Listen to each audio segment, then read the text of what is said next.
Well, it's my absolute pleasure to be the one to close out the meeting, to thank you again for coming. We have a tradition that we started just in the last few years here at Big Data for Biomedicine, which is to briefly summarize the meeting in the form of the tweets that many of you have been tweeting out. So we're going to do that in just a moment. Before we get to that, I just wanted to remind you about the dinner. The conference dinner is happening afterwards. You will know that you should attend the conference dinner if you have previously registered for the conference dinner and paid for the conference dinner. And if you have a red dot on your badge, your conference badge. The conference dinner is happening in the Huang building, which is in the engineering quad, which is only a few minutes walk from here. It's on the 3rd floor in the Mackenzie room. And there will be walking tours, not that it's a very long walk, but there will be walking tours starting from the bottom of the stairs just outside this building immediately after I have finished. A meeting like this could never possibly happen without the work of a huge number of people, and I can tell you that I am not really among those that has done a lot of work. There was a faculty committee, and I would like to thank them for their ideas, but as most of you know, things really get done not by the faculty around here, but by other people. So before I go any further, please join me in thanking Kate, Kelly, Janet, and Brooke, who really did all the work to bring you here today.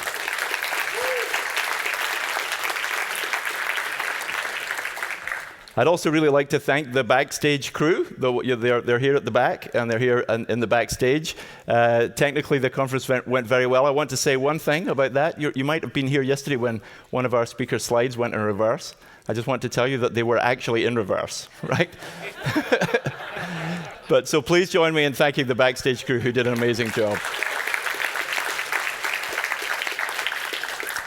All right, well, without further ado, let me take you back to the beginning of the meeting where I had the really honor and privilege of talking to Claudia Williams. If there was one sentence that really helped summarize, I think, all the themes of the meeting in one, it was her sentence here captured in this tweet. What if donating your data to a study was as easy as connecting to an API? I think that's really the theme of our conference this year. It's been carried through the Precision Medicine Initiative. It's been carried through other major initiatives that you've heard of. Put the data in the hands of the person who owns it, the participant.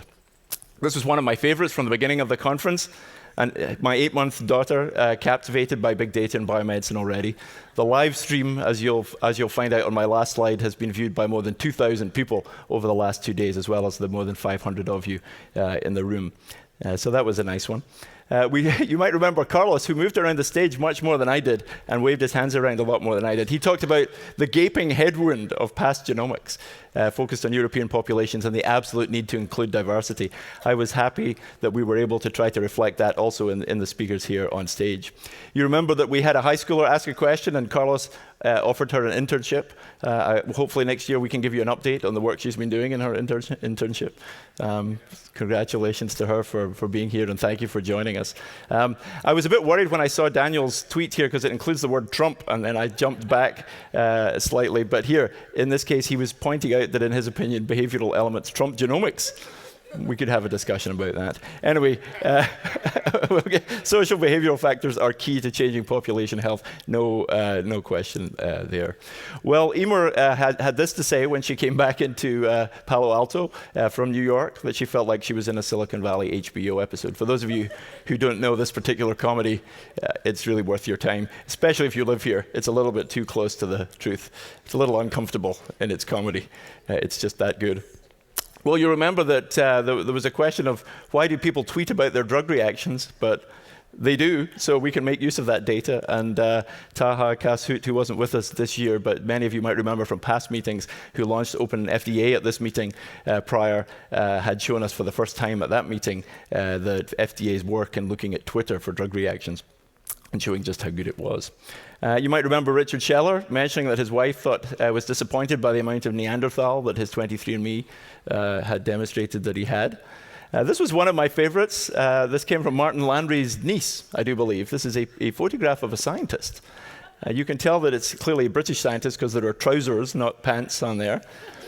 I was quite impressed with the black gloves. I thought it was only spies who had black gloves, but clearly scientists as well, and the rather frizzy hair. Very characteristic fashion statement from scientists.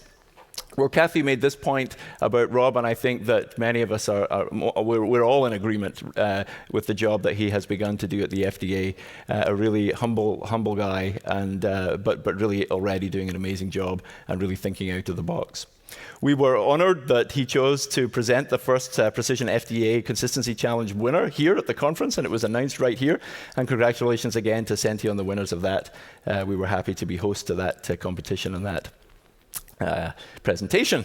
Well, here's another one. We were trending actually at multiple points during the last 2 days, for those of you who follow Twitter. And if you weren't, you should be. So we were trending, but we were still following behind Wine Wednesday. So you can join us at the dinner afterwards if you want to do better on Wine Thursday. I don't know if that's a thing or not, but you can tell me later. Some of you joined the polls outside. I don't think these were the most scientific or big data polls that you would have seen like anywhere. How many fitness or health tracker apps do you use? 4+ apps. 10% of us use 4+, so that's quite a lot. What about this one? How much moderate to vigorous intensity activity did you do yesterday? Apparently, according to this, 52% of you did greater than 30 minutes of moderate to vigorous activity. Clearly, I was not the only one who doubted that a little bit. I think Richard Sever here wondered if this was data falsification, a little bit of data fraud going on. Or maybe Silicon Valley sampling bias. I'm not too sure about that. We started today with a talk about a bank, a big bank, the UK Biobank, and that was a great session, I think, underlining the fact that it really was open to the world. We had Erik Ingelsson, of course, a Swede, on stage who had no real formal connection to those investigators. So really an amazing resource that is shared with the world. This was my favorite one from Martin, though. He actually wore, did you notice our dots this year? That was a new thing. Our branding was like dots everywhere. So as you walked up the stairs, there were dots. There were dots just right behind me on stage here. There were dots on Martin's tie. He definitely got the memo that you have to basically dress according to the branding statement of the Big Data and Biomedicine Conference. So that's Martin's tie shown there next to the logo. And we'll get that right for next year. We talked about microbiome this morning. That was a great session. We talked about manipulating the microbiome in lots of different ways, some of them palatable and some of them less so. I like this one about pets. Of course, we heard from Fei-Fei Li, and that was an amazing machine learning session where she talked about moving beyond identifying cats in YouTube to actually using that technology for really some amazing good in biomedical applications. So Kathy mentioned that it had been raining a little bit in DC over the last 27 days. There were 23 days of rain, so she was selling her ARC, which was good. I don't know who bought it, but guess we'll find out. We love to hear about Kathy's mom. That was really important, wasn't it? So she had already signed up one person for the Precision Medicine Initiative, and she's going to get to the other 78,999 in time for December, just before we have a transition.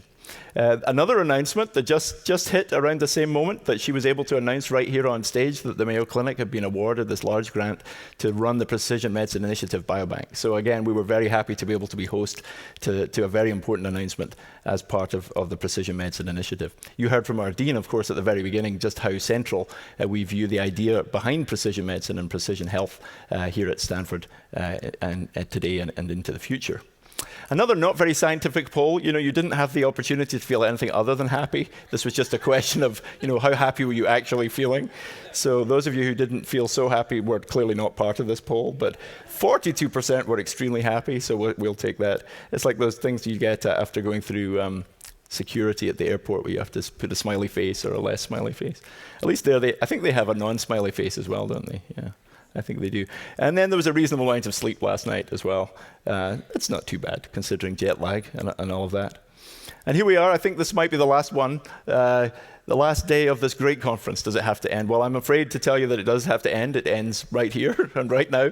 But we will be back next year. It's really been a pleasure over the last several years to have been part of this conference. Thank you so much for joining us. Oh, we jumped too far.